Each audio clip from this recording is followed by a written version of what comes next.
Alors, toujours par rapport à l'actualité, c'est l'ONU qui sanctionne 6 personnes liées aux mouvements armés agissant dans l'Est de la RDC sur recommandation de la France, des États-Unis et du Royaume-Uni. 6 nouvelles personnes, dont les membres du M23, du groupe Twirwaneho, des ADF et de FDLR, ont été placés mardi 20 février sur la liste des sanctions des Nations Unies. Chacun des personnes placées mardi 20 février sur la liste des sanctions des Nations Unies est accusé par le comité de sanctions du Conseil de sécurité d'avoir commis des violations des droits de l'homme et des abus du droit international humanitaire, notamment des attaques contre les civils, des meurtres, des viols, des enlèvements et des attaques contre des écoles et des hôpitaux. Parmi les individus sanctionnés figure Willy Ngoma, le porte-parole du M23. Cette désignation n'est pas une première pour lui.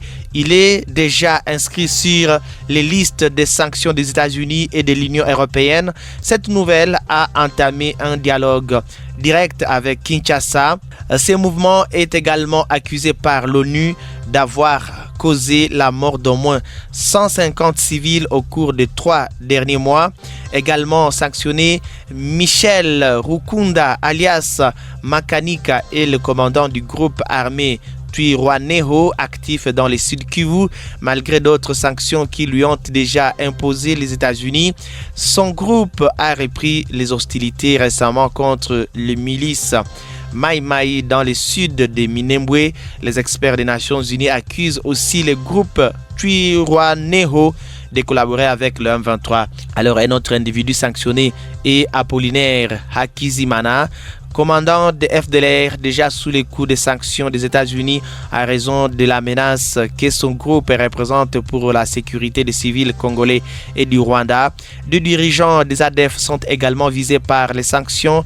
Il y a Ahmad Mahmoud Hassan, originaire de Tanzanie, et Mahmad Ali Nkalubo, d'origine ougandaise. Enfin, William Amuri Yakutumba, leader de la coalition nationale du peuple pour la souveraineté du Congo, CNPSC, est aussi inscrit sur la liste des personnes sanctionnées.